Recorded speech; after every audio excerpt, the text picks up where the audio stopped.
Bismillahirrahmanirrahim. Assalamualaikum warahmatullahi wabarakatuh. Masuk ke tabi yang ketiga, yaitu taukid. Kita baca, taukid adalah tabi yang disebutkan di dalam kalimat untuk menguatkan atau menghilangkan keraguan pendengar.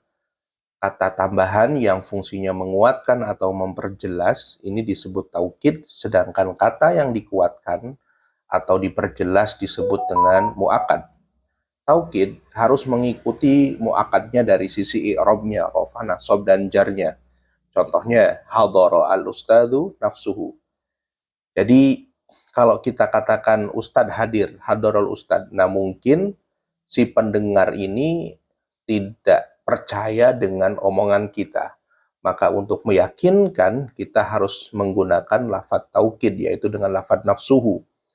Jadi, artinya ustadz sendiri yang hadir. Jadi yang hadir itu betul-betul ustadznya, bukan adiknya, bukan kakaknya, bukan muridnya, bukan tetangganya, begitu. Sama seperti kalau kita katakan presiden datang, begitu. Nah, mungkin orang yang mendengar akan ragu, maka kita berikan lafadz nafsuhu, sehingga si pendengar tidak ada keraguan, mungkin yang datang ini bukan presidennya langsung, tetapi pengawalnya, menterinya, atau siapanya, begitu. Nah, penjelasannya, lafadz nafsuhu adalah penjelas atau penekanan bahwa yang datang adalah benar-benar ustadz. Ustadz itu sendiri, bukan orang lain, gitu. Nah, maka sebenarnya lafadz nafsuhu itu tidak ada artinya ya. Jadi ustadz itu benar-benar hadir, begitu. Nah, lafadz nafsuhu itulah yang menjadi taukid namanya, sedangkan yang dijelaskan, yang diperjelas itu namanya muakad. Sesuatu yang mengikuti itu namanya taukid, sedangkan sesuatu yang diikuti namanya muakad. Dan lafadz nafsuhu kenapa marfu? Karena mengikuti lafadz al-ustadu marfu. Taukid terbagi atas dua, yaitu taukid lafzi dan taukid maknawi. Kita baca, taukid lafzi adalah taukid yang disebutkan dalam suatu kalimat dengan cara mengulang lafadznya yang hendak dikuatkan. Entah itu yang diulangi adalah isimnya, atau yang diulangi fiilnya, atau hurufnya, atau bahkan kalimatnya. Di situ sudah ada contohnya, taukid pada isim nomor 1, ra'aitul ustada lustada. Artinya saya benar-benar melihat ustadz. Jadi lafadz ustadznya yang diulangi 2 kali, isimnya. Atau fiilnya yang diulangi. Contoh, hadarul ustadu. Padahal boleh saja kita katakan hadarul ustadu, tapi untuk meyakinkan pendengar maka fiilnya diulangi 2 kali, hadarul ustadu, artinya ustadz benar-benar hadir. Yang ketiga, yang taukid yang diulangi yaitu pada huruf. Contoh, la adribu alian. Contoh, ada orang yang bertanya, a anta tadribu alian? Jawabnya, la adribu alian. Tidak, saya tidak memukul Ali. Walaupun sebenarnya kalau bisa saja dijawab dengan hanya menggunakan satu la adribu alian, begitu. Tapi diulang, la adribu alian, diulang. Kemudian pengulangan juga terdapat pada kalimat anta mahir, kamu pintar, begitu. Itu namanya taukid lafzi. Sedangkan taukid maknawi adalah taukid yang disebutkan dalam suatu kalimat dengan cara menambahkan lafadz khusus, atau disebut dengan alfazut taukid.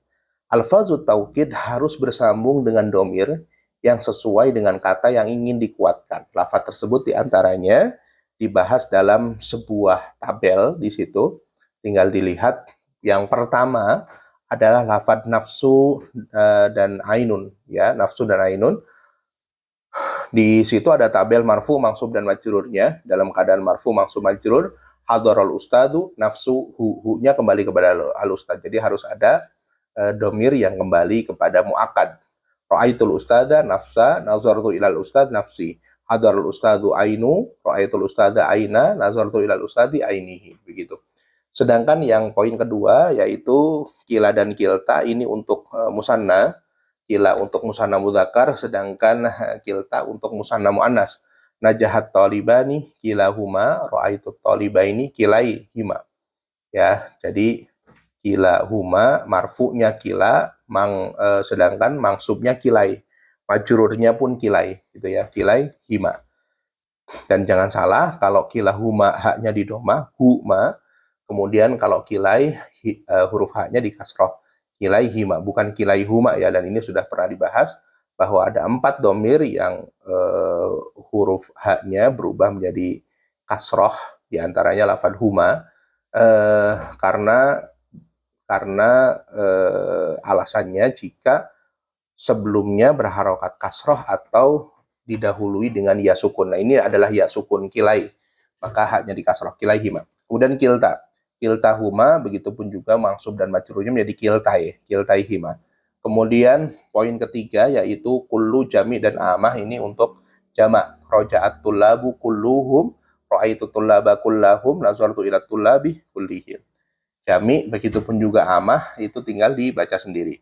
Kemudian apabila ditemukan kata yang bentuknya adalah mufrad akan tetapi secara makna mempunyai anggota bagian atau bisa disebut dengan isim jamak ya, maka ia boleh ditaukidkan dengan lafadz taukid jamak. Contoh ja'al jaishu, tentara datang. Jami'uhu, semuanya. Nah, lafadz jais ini, tentara ini memang mufrad tapi maknanya kan banyak. Seperti al-ummah al-islamiyah. Kalau kita bilang umat itu bukan hanya satu orang tetapi banyak. Maka menggunakan taukidnya adalah taukid jamak. Al-ummah al-islamiyah jami'uha, begitu ya. Bukan menggunakan mufrad seperti nafsu atau ainu. Al-ummah al-islamiyah jami'uha qalbun wahid. Kemudian lafad nafsu dan ainu menggunakan bentuk angfus dan ayun, menggunakan jamak jika mu'akadnya ini bentuknya musanna atau jamak. Jadi contoh ja'a at-talibani angfusu huma ya. Ja'a fi'il at-talibani fa'il dan fa'il adalah marfu, maka di situ angfusu huma. Jadi tidak menggunakan nafsun nafsani ya, tidak menggunakan nafsani huma, ya, nafsa huma, enggak gitu. Ja'at tulabu angfusuhum. Kemudian taukid domir mutasil dan mustatir. Domir mutasil yang menempati i'rab rofa, nasab, dan jar, maka ditaukidkan dengan domir munfasil yang rofa. Ya, domir mutasil yang bersambung itu bisa ditaukidkan dengan lafad domir munfasil yang rofa. Munfasil yang rofa yaitu kita sudah pelajari huwa huma hum, ya huma huna, dan seterusnya. Contoh jalastu, saya duduk. Jalastu ini kan fi'il fa'il, ini adalah fi'il maudhi, domirnya adalah ana, maka kemudian bisa diberikan taukid dengan domir munfasil ana di situ. Jalastu ana alal maq'ad, maka sebenarnya boleh saja sederhananya dasarnya jalastu alal maq'ad itu sudah cukup, tetapi malah diberikan taukid ana. Jalastu ana alal maq'adi, saya duduk di atas bangku. La yadribuka anta ahadun. La yadribuka, kaknya ini adalah anta, maka di situ diberikan tambahan domir munfasil anta, menaukidkan lafad ka di situ, kaf mukhatab ya. Nazartu ilaihi huwa, huwanya kembali kepada hi. Contoh dalam Al-Qur'an, ya adamuskun anta wa zaujukal jannah. Wahai Adam, tinggallah kamu dan istrimu di surga. Nah, lafad anta ini menjadi taukid dari domir mustatir di fi'il amr uskun. Uskun, padahal cukup ya ada muskun wa zaujukal jannah. Tapi ada tambahan anta, walaupun kita sudah tahu, padahal kita sudah tahu uskun ini adalah fi'il amr, fa'ilnya adalah domir mustatir wujuban takdiruhu anta, tapi ada tambahan antanya. Maka lafad anta ini menjadi taukid dari domir mustatir ya. Kemudian yang kedua, domir rofa, mutasil, dan mustatir tidak boleh ditauki dengan ainun dan nafsun. Contohnya yang salah, amil tak nafsuka. Nah, ditambahi lafad nafsu dengan taukid dengan alfazut taukid ya. Alim ta nafsu ka, alimna angfus, amilla nafsuhu, i'mal nafsuka. Nah, contoh di atas salah karena ada domir mutasil atau domir mustatir diberi lafad taukid tapi tanpa didahului domir munfasil. Nah, kecuali setelah ditaukidi dengan domir rofa munfasil. Contohnya, jadi tidak boleh amil tak nafsuka, maka agar benar, maka harus ditambahkan domir munfasil. Contoh amil ta anta nafsuka di situ. Amilna nahnu angfusuna. Jadi tidak boleh amilna angfus langsung. Tapi ada domir munfasilnya. Amilna nahnu angfusuna. Kemudian amilahu wa nafsuhu. I'mal anta nafsuka. Nah, begitu ya. Contoh taukid dalam Al-Qur'an, kul innal amra kullahu. Karena al-amra mangsub maka kullahu.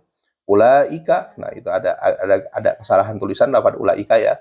Seharusnya tidak pakai alif secara penulisan ya, secara bacaan betul. Ulaika alaihim laknatullahi wal malaikah wan nasi ajmain. Nah, kemudian liyuzhiru ala dini kullihi. Itu dikasroh karena ad-dini juga majrur. Kemudian ada lafaz taukid lainnya diantaranya ajma, jam'a, ajmaun, dan juma. Nah, itu ada keterangannya ajma untuk mufrad mudzakkar, jam'a mufrad muannas, ajmaun, jam'a mudzakkar, juma untuk jam'a muannas. Kemudian selanjutnya kita masuk ke mengi'rab taukid. Contoh qabaltul al-ustada nafsahu, ya. Qabaltu fi'il fa'il, al-ustada maf'ulun bih mansub. Nafsah ini menjadi taukid li maf'ul bih mansub wa alamatun nasbih dan seterusnya. Wa huwa mudhaf hu mudhaf ilaih. Faragtu minal a'mali kulliha, faragtu fi'il fa'il minal a'mali, huruf jar dan isim majrurnya kulliha. Kulli ini adalah taukid. Kemudian kumtu fi'il fa'il, ana adalah taukid bagi fa'il, yaitu lafaz tu. Kemudian iftah ini adalah fi'il fa'il, anta adalah taukid yang pertama, nafsuka adalah taukid yang kedua. Kenapa di situ lafaz nafsu marfu? Karena memang dia menjadi taukid dari fa'il. Fa'ilnya mana? Fa'ilnya adalah domir mustatir, dan kita tahu yang namanya fa'il adalah marfu, makanya nafsu ya, begitu. Kemudian itu untuk penjelasan tentang taukid. Selanjutnya di bab berikutnya kita akan membahas tabi yang keempat, yaitu badal. Semoga bermanfaat. Assalamualaikum warahmatullahi wabarakatuh.